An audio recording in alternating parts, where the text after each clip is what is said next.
Saudara, mari kita bicara soal listrik. PLN Batam adalah satu-satunya perusahaan listrik swasta di Indonesia setelah PLN Tarakan diambil alih oleh PLN Persero. Tamu istimewa saya hari ini adalah Direktur Utama PLN Batam, Bapak Quinfo. Apa kabar, Pak? Baik, Pak Sekretaris. Terima kasih, Pak, untuk undangannya untuk podcast sore hari ini. Iya, Pak. Pak Quinfo, ini kan sudah semester kedua ya, Pak, dan triwulan keempat di 2025. Bisa Bapak ceritakan bagaimana capaian kinerja PLN Batam tahun 2025 ini, Pak? Mungkin sebelum mulai, Pak, mungkin tadi yang disebutkan Pak Sokrates, mungkin saya perlu koreksi, Pak. PLN Batam ini adalah anak perusahaan dari PLN Persero, yang mana masih merupakan perusahaan milik negara, yaitu BUMN. Kemudian mungkin sebelum saya menjawab pertanyaan Pak Sokrates, mungkin perlu saya jelaskan biar di masyarakat mungkin biar mengetahui, karena sampai saat ini saya yakin masyarakat banyak di Kota Batam ini masih belum begitu mengetahui tentang PLN Batam ini. PLN Batam ini adalah anak perusahaan dari PLN Persero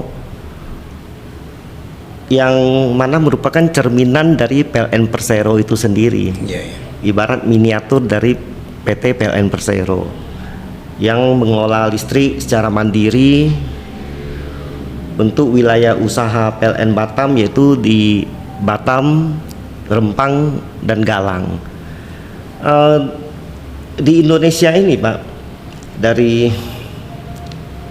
Sabang sampai Merauke itu adalah wilayah usahanya PLN Persero, kecuali untuk Batam. Rempang, dan Galang. Kemudian ada lagi yang membedakan antara PLN Persero dan PLN Batam, yaitu PLN Batam tidak pernah mendapatkan subsidi maupun kompensasi dari pemerintah seperti yang didapatkan oleh PLN Persero. Kemudian untuk mengenai kinerja perusahaan PLN Batam, alhamdulillah cukup menggembirakan. Setelah apa yang dilakukan oleh manajemen dalam 6 bulan terakhir ini, untuk penjualan ada peningkatan di kisaran 15-18%. Kemudian dari profit perusahaan, yang mana tahun lalu kita masih membukukan kerugian untuk penjualan di Kota Batam ini, akan tetapi dengan apa yang sudah manajemen lakukan dari tahun 2025 ini dan kedepannya itu, PLN Batam untuk penjualan segmen di Kota Batam ini akan membukukan keuntungan, dan keuntungan itu dari tahun ke tahun akan semakin meningkat. Jadi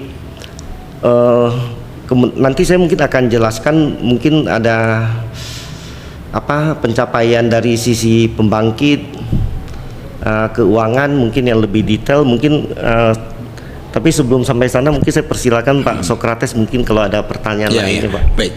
Nah, ini kan kalau saya lihat dari datanya, Pak, ada 395.561 total pelanggan ya, Pak. Dan itu lebih banyak di rumah tangga. Sementara di bisnis 55.371, di industri 435. Nah, pertanyaan saya, kenapa tidak dimasukkan hitungannya di sini soal lampu jalan, Pak, gitu? Karena orang begitu melihat lampu jalan mati, orang ingatnya PLN gitu. Betul, Pak. Iya. Ini mungkin mengenai PJU ini, penerangan apa? Jalan umum. Ya, jalan umum ini sepertinya juga masih ada pemahaman yang keliru ya selama ini. Untuk pengelolaan lampu jalan ini, PLN Batam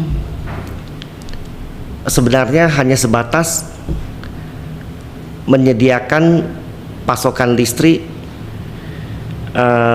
untuk keperluan lampu jalan ini. Sedangkan untuk jaringan listrik, pemeliharaan, pergantian lampu jalan, pemasangan tiang baru, sebenarnya itu semua di bawah pemerintah daerah, lebih tepatnya di dinas Bina Marga. Karena kalau Pak Sokrates mungkin perhatikan Pak, di tagihan dari PLN Batam ini, di mana ada tagihan untuk PPJ, pajak penerangan jalan, yang mana sebenarnya itu kita hanya membantu pemerintah daerah untuk menagihkan ke pelanggan. Kemudian setelah terkumpul semuanya kita serahkan kembali ke pemerintah daerah itu Pak. Jadi sebenarnya itu kewenangan pemerintah daerah ya. Betul sekali Pak, betul sekali. Ya, tapi bagaimana Bapak menanggapi masyarakat ingatnya ini kenapa lampu jalan banyak mati, kemudian tingkat kecelakaan lalu lintas meningkat, sementara orang tahunya membayar pajaknya ketika dia membayar tagihan listrik setiap bulan gitu. Apa ada komunikasi Pak dengan pemerintah daerah soal ini gitu? Terakhir ini Pak, kita komunikasi sangat-sangat intens dan sangat-sangat bagus Pak. Jadi untuk sekarang ini, manakala ada lampu jalan yang padam, dari pihak PLN sendiri kita sudah berinisiasi untuk melakukan komunikasi dengan Bina Marga. Manakala dari Bina Marga mungkin timnya kesulitan ke lapangan, dari pihak PLN Batam sendiri kita akan membantu Pak. Apakah itu ada kerusakan jaringannya ataupun ada lampu yang rusak, kita akan lakukan pergantian. Kemudian dari PLN sendiri pada tanggal 27 Oktober ya, di Hari Listrik Nasional, kita sudah juga menyumbangkan sekitar berapa, mungkin 20 sekian tiang lampu plus lampunya juga ke Pemko Batam gitu. Dan kita akan terus nanti melakukan sosialisasi ataupun komunikasi dengan Pemko, dan kita sangat siap untuk membantu pemerintah daerah, dalam hal ini Pemko, bila mana dari Pemko ada kesulitan untuk pembangunan mungkin infrastruktur lampu jalan ini Pak. Pak Kinfo, apa yang Bapak lakukan ya sehingga sebelumnya PLN itu mengukuhkan kerugian, nah hari ini sudah mulai mengukuhkan keuntungan? Apa yang Bapak lakukan di PLN sendiri Pak?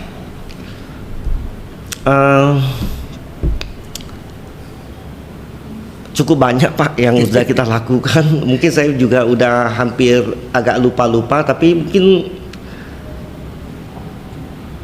dari pertama mungkin dari harga gas ya Pak ya, karena pembangkit kita hampir 84% itu energi primernya itu gas. Sisanya mungkin sekitar 15% itu, ataupun 15, sekian persen itu batu bara, terus sisanya PLTS, pembangkit listrik tenaga surya, itu sangat kecil, mungkin 0, sekian itu. Jadi selama ini harga gas yang mana dijual ke kita dalam bentuk US dollar, manakala ada terjadi kenaikan harga gas ataupun ada kenaikan di kurs dolar, itu akan sangat mempengaruhi modal kita, yang mana kalau di PLN kita menyebutnya BPP, itu biaya pokok penyediaan. Jadi sudah kita lakukan komunikasi dengan Kementerian cukup intens.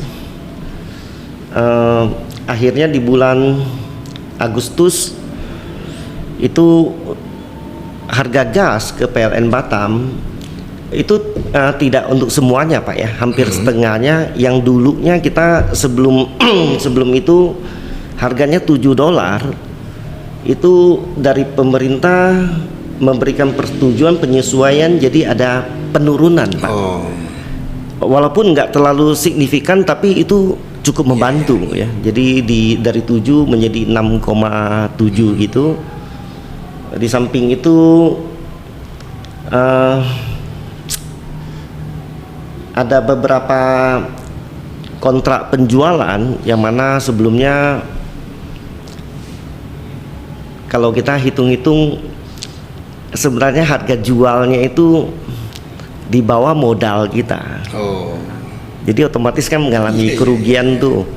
Itu kita lakukan renegosiasi dengan pelanggan, yang mana akhirnya tercapai kesepakatan harga jual kita ada peningkatan gitu Pak. Kemudian juga ada beberapa kontrak kerjasama yang mana tidak memberikan manfaat ke kita ataupun merugikan kita malahan. Itu Bapak evaluasi? Ada yang kita evaluasi, renegosiasi, dan juga ada yang sudah kita akhiri gitu Pak. Kita putuskan. Jadi dari apa yang kita sudah lakukan sedemikian banyak itu, ya akhirnya kita bisa membalikkan keadaan dari merugi menjadi untung gitu Pak. Oke. Pak, saya perlu tanyakan ini Pak. Dulu saya ingat salah satu kontribusi PLN Batam adalah menjual listrik ke Pulau Bintan melalui PLTU Tanjung Kasam. Tapi informasi yang saya dengar bahwa ternyata Tanjung Kasam itu yang punya kekuatan 55 megawatt itu keluar dari sistem kelistrikan Batam. Mengapa ya Pak? Mungkin perlu saya luruskan juga ini Pak Sokrates, kapasitas pembangkit Tanjung Kasam itu kan batu bara PLTU ya. Totalnya itu 110 mega itu ya, bukan 55 itu ya, 110 megawatt.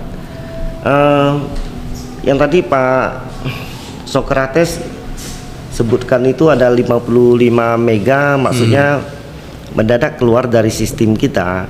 Itu jujur saya pun tidak ingat itu kapan kejadiannya. Akan tetapi dengan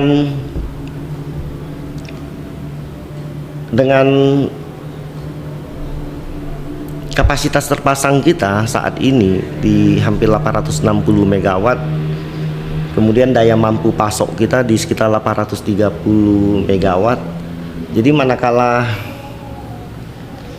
ada keluar misal yang tadi disebutkan 55 megawatt, sebenarnya sih untuk sistem masih aman kok itu Pak. Jadi tidak akan ada terjadi seperti pemadaman bergilir atau apa, itu tidak akan terjadi Pak. Cuman saya tadi belum tahu aja itu yang tadi Pak Sokrates bilang itu kapan, akan tetapi bila mana hari ini terjadi 55 megawatt itu keluar dari sistem kita, seharusnya untuk sistem kita masih normal aja Pak. Karena reserve margin kita, maksudnya cadangan daya kita tuh hampir sekitar 90 megawatt Pak. Cukup besar ya Pak ya? Iya. Tapi Pak, ada pertanyaan-pertanyaan warga, kalau misalnya PLN melakukan maintenance, perawatan gitu, ada pemadaman bergilir, mereka diberitahu melalui pengumuman dari PLN gitu. Tapi beberapa kali kejadian itu listrik itu mati mendadak. Apa sebenarnya yang terjadi ya Pak? Benar Pak, kalau ada pemeliharaan biasa kita informasikan ke masyarakat di awal gitu ya. Pada hari apa gitu kita akan melakukan pemeliharaan. Akan tetapi yang mendadak padam itu kan namanya gangguan itu kan. Gangguan kalau kita bandingkan Pak dengan mungkin dibandingkan tahun lalu aja Pak. Sekarang saya rasa tuh sudah cukup jarang lah Pak ada gangguan-gangguan gitu Iya, Pak. iya. Manakala ada gangguan juga dengan sistem kita yang udah looping di mana-mana, saya rasa itu dalam hitungan menit seharusnya sudah teratasi kembali Pak. Jadi untuk sistem kelistrikan di Batam ini manakala dibandingkan dengan daerah lainnya yang seperti kota ataupun kabupaten lain di Kepri ini, kami cukup yakin Pak, Batam ini the best lah Pak. Iya, iya. Tapi sempat masyarakat terkejut ketika Bapak baru menjabat sebagai Direktur Utama. Bapak menyampaikan ada dugaan gitu, markup pembelian peralatan. Apa sebenarnya yang terjadi Pak? Atau itu sebuah kekeliruan? Karena setahu saya PLN ini kan selalu memegang prinsip good corporate governance gitu, yang sangat ketat. Seperti apa sebenarnya Pak?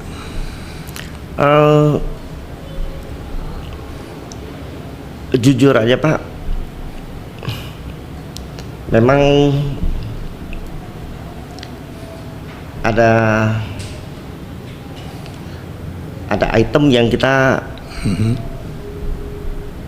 cek, ternyata harganya di luar kewajaran gitu Pak. Ya. Akan tetapi untuk item yang tadi dimaksudkan itu, pengadaannya sudah saya batalkan itu Pak. Sudah saya batalkan. Kemudian kalau Pak Sokrates bilang yang namanya GCG, ya benar Pak. Sebagai perusahaan BUMN memang kita harus memegang prinsip GCG itu, good corporate governance ya. Sebenarnya di bagian mungkin lebih di bawah GCG ini sebenarnya kita ada tim yang namanya GRC ya, Governance Risk and Compliance itu, yang mana melakukan kajian dari sisi resiko, dari sisi hukum ini itu. Kemudian hasilnya itu tim GRC ini akan memberikan rekomendasi ataupun memberikan saran ke pengambil keputusan gitu ya. Mungkin dengan kata lain kalau di BUMN ya yang mengambil keputusan dalam hal operasional itu ya direksi gitu. Jadi sebenarnya dari tim GRC yang merupakan bagian dari GCG ini, mereka hanya memberikan rekomendasi Pak sebenarnya. Jadi manakala dari direksi sebenarnya tidak mau mengikuti, ya itu boleh-boleh aja Pak sebenarnya. Makanya kalau bukan berarti dengan GCG ini akan terbebas atau aman dari ya anggap yang agak miring-miring gitu. Itu tidak 100% benar lah Pak. Kalau ini 100% benar, mungkin tidak akan ada lagi kita dengar BUMN yang mana ada kasus mungkin yang terakhir kita dengar seperti Pertamina atau apa. Jadi memang GCG ini itu sebagai untuk mitigasi risiko yang menuju ke yang abu-abu seperti begitu. Tapi semuanya kan nanti kembali lagi ke manusianya Pak, maksudnya. Ya. Kemudian ini Pak, dan ternyata kan tidak banyak juga masyarakat yang tahu PLN Batam itu membangun dan mengoperasikan mobile power plant di berbagai daerah, di Medan, di Nias, di Duri, Bangka Belitung, Lampung, Pontianak sampai Lombok. Itu sampai 500 megawatt gitu. Bagaimana mengontrolnya Pak yang power plant yang di berbagai daerah ini Pak? Dan apakah itu menguntungkan buat PLN gitu? Itu benar Pak, itu kita dari tahun 2016 ya itu ya. Itu masih zamannya Direktur Utama kita Pak Dadan Kurniapura ya itu ya. Jadi memang pada awalnya kalau saya nggak salah itu ada di 8 lokasi. Tapi terakhir ada beberapa mesin kita dilakukan relokasi. Seperti di Sulawesi, sebelumnya kita belum ada di Sulawesi, tapi terakhir ini kita sudah ada di 3 lokasi di Sulawesi. Jadi sekarang untuk MPP 500 MW ini ada tersebar di 10 lokasi. Dari Nias, Duri, Tarahan, Lampung situ ya, mungkin habis itu Bangka Belitung, ada di Pontianak, kemudian di Sulawesi. Untuk mengontrol pembangkit tersebar dan kapasitas yang boleh dibilang cukup besar ya, 500 megawatt ini, kita ada setup satu unit bisnis, itu kantornya di Jakarta, Pak. Jadi kita menyebutnya unit bisnis Bright Energy Services itu. Di mana unit bisnis ini yang melakukan yang mengelola mungkin secara operasional dari mesin, kemudian melakukan penagihan juga ke pihak pelanggan. Kemudian kalau ditanyakan apakah ini menguntungkan atau tidak, kalau boleh jujur, Pak, penyumbang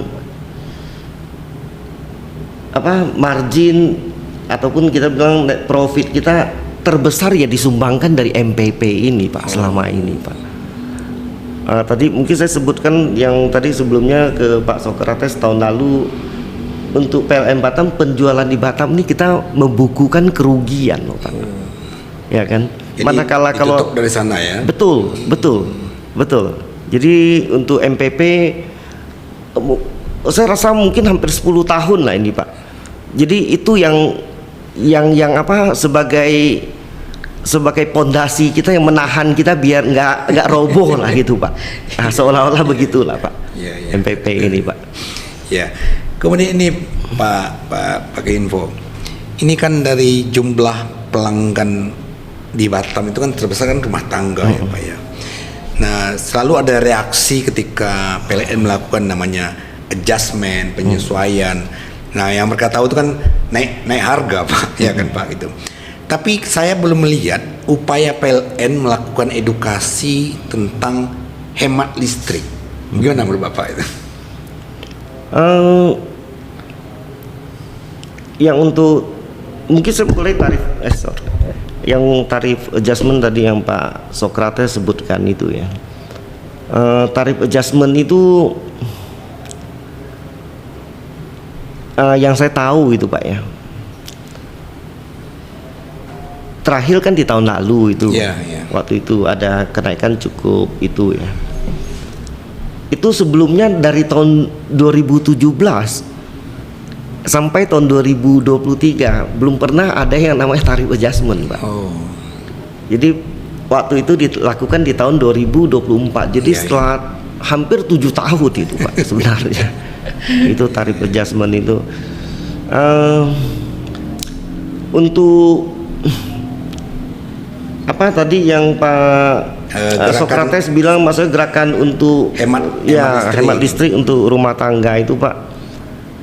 Kalau Pak Sokrates mungkin lihat dari data, dari total jumlah pelanggan kita di sekitar 395.000 sekian itu ya. Itu memang hampir 83% lah, Pak. Iya. Itu pelanggan rumah tangga ya, karena memang pemukiman perumahan itu jauh lebih banyak dibanding maksudnya ruko ataupun pabrik ya. Dari kuantiti memang pelanggan rumah tangga ini hampir 83%, tapi dari persentase konsumsi daya, Pak, sebenarnya rumah tangga ini sekitar 27% aja, Pak. Malahan yang industri itu yang mungkin 400 sekian, 435 sekian atau 440 sekitar gitu.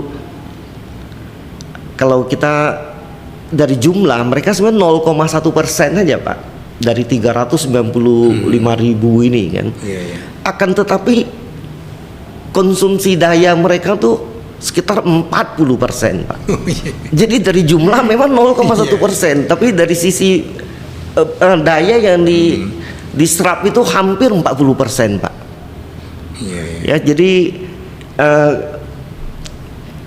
dikatakan itu, jadi kita untuk rumah tangga ya kita sih ada melakukan penyuluhan mungkin sebisa mungkin waktu beban puncak, karena di Batam ini beban puncaknya biasa di siang hari gitu, Pak. Ya di malam ada mungkin sekitar jam 7 lewat. Kita ada mengedukasi masyarakat mungkin di waktu-waktu beban puncak mungkin agak dikurangi pemakaian gitu kan. Di luar beban puncak bolehlah dipakai lebih itu. Tapi kita sih sejujurnya lebih konsentrasi ke yang industri ini, Pak. Karena memang jumlah yang dipakai itu walaupun kuantitinya kecil sekali, tapi jumlah yang dipakai sangat-sangat besar itu, Pak. Baik, Pak Kenvo, saya ingin Pak, ini informasi yang saya dapat dari Provinsi Kepulauan Riau. Kita ini kan dari pulau-pulau ya, Pak. Kepri ini ada 4.000 lebih pulau-pulau gitu. Sehingga ternyata dari data yang yang peroleh, Pak, ada 50 pulau yang belum ada listriknya gitu. Nah, sehingga Gubernur Kepri punya program Kepri Terang gitu. Bagaimana menyalurkan aliran listrik ke pulau-pulau yang belum tersentuh oleh pelayanan PLN, Pak. Nah, bagaimana dengan kontribusi PLN Batam dengan program Kepri Terang ini, Pak?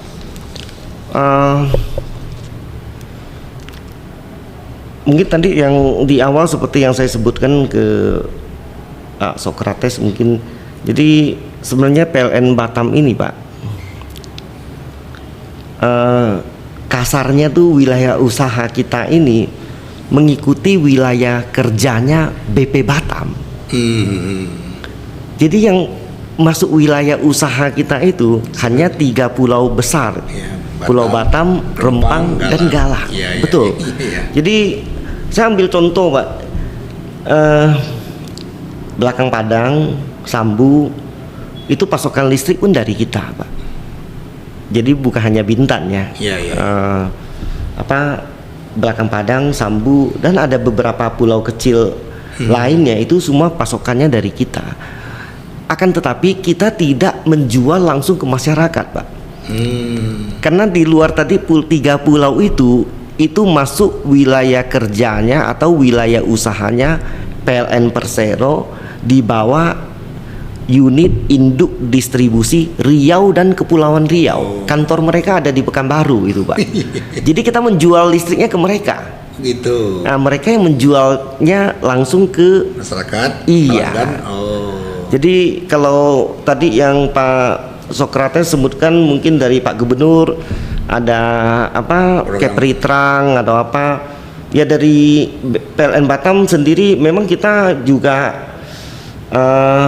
akan ikut serta dan ikut berpartisipasi untuk program yang tadi dimaksud. Di dalam program kita sih ada menyebutnya merajut pulau-pulau terluar itu, Pak. Jadi memang itu termasuk salah satu program yang kita lagi jalankan itu, Pak. Jadi manakala dari UID RKR mereka ada kesulitan, kita akan siap membantu gitu, Pak. Ya seperti yang di Kebintan gitu, Pak, maksudnya. Jadi seperti yang kemarin ada teman-teman di Pulau Pemping yang sebelumnya mungkin 12 jam atau 14 jam nyala. Di bulan, saya lupa di bulan Juni atau Juli sudah dilakukan penyalaan 24 jam di sana itu. Di Pulau Pemping itu. Kemudian Pak Info, kalau dari visi PLN Batam ini kan menjadi penyedia listrik terbaik dan solusi terintegrasi di Asia Tenggara. Mungkin nggak Pak PLN Batam itu menjual listrik ke Malaysia dan Singapura, Pak ya?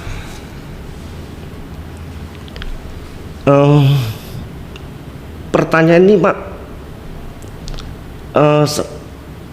mungkin dari pihak pemerintah, dari pihak swasta sering sekali ditanyakan, Pak, mengenai penjualan listrik, terutama ke Singapura ya. Terakhir saya sempat melakukan kunjungan ke Singapura itu sempat juga ketemu Menteri Perdagangan dan Industrinya kalau nggak salah itu. Memang ditanyakan tentang kesiapan kita untuk menjual listrik ke Singapura. Cuma waktu itu saya sampaikan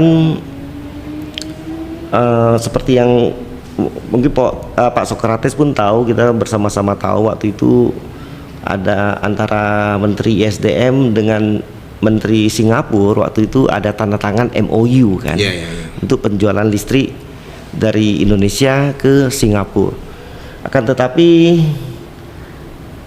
waktu MOU itu pun juga disebutkan yang mana belum melibatkan PLN Group gitu.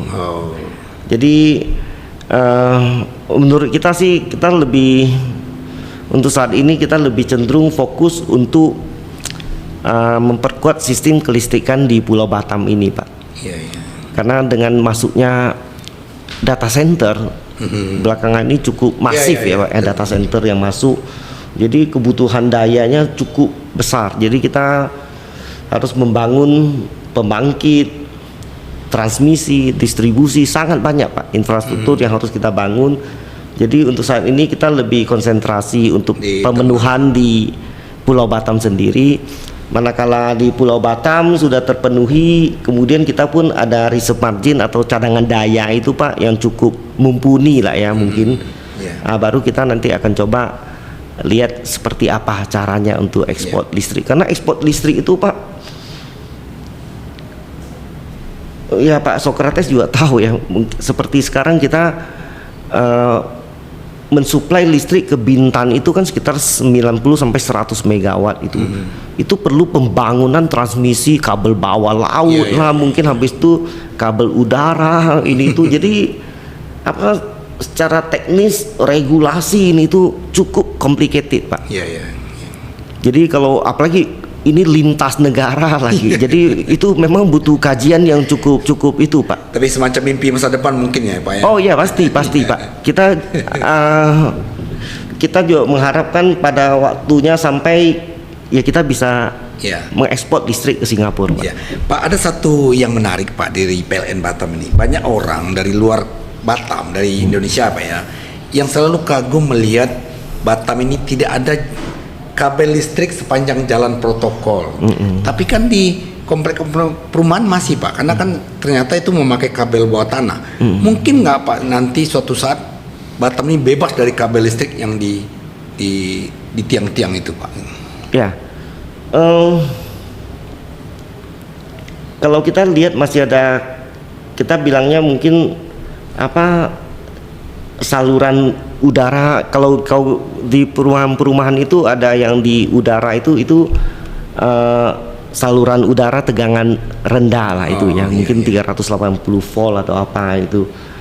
Itu kenapa masih ada? Karena itu udah lama Pak.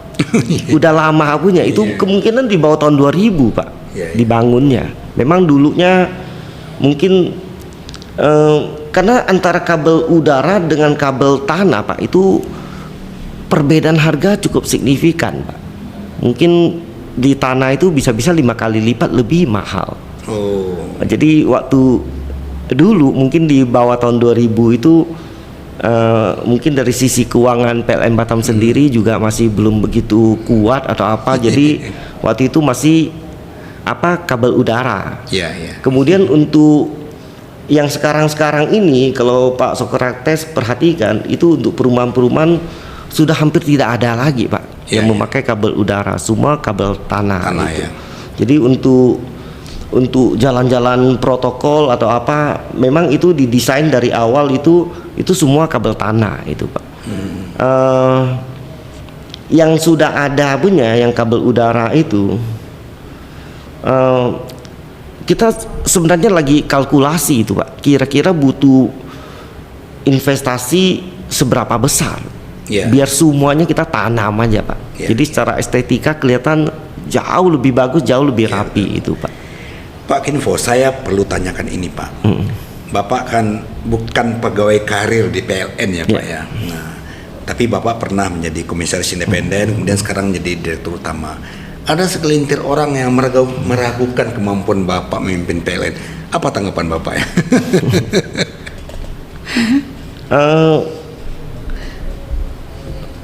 Pak, asal saya sih dari itu ya, Dabo Singkep Pak ya. Jadi saya asal Dabo Singkep. Kemudian SMA saya sekolahnya di Yosdarso. Di Batam? Di Batam ya. Jadi waktu itu Yosdarso, sekolah Yosdarso masih di yang sekarang kita sebut apa, Tamrin City itu ya. Jadi untuk SMA-nya saya lulusan angkatan pertama tahun 94 waktu itu. Habis itu saya melanjutkan kuliah ke Jakarta di Universitas Trisakti. Jurusan Teknik Elektro. Betul, saya ambil elektro di sana. Jadi walaupun di semester 4 atau berapa kita ada pembagian apa jurusan atau apa ya itu ya. Jadi saya ambil pengutamaan studi itu telekomunikasi ya. Cuman kalau untuk listrik jujur ya Pak, bagi saya bukan barang baru lah ini ya. Karena di Batam sebelum join di PLN saya ada beberapa pabrik juga Pak. Jadi pabrik saya selama ini yang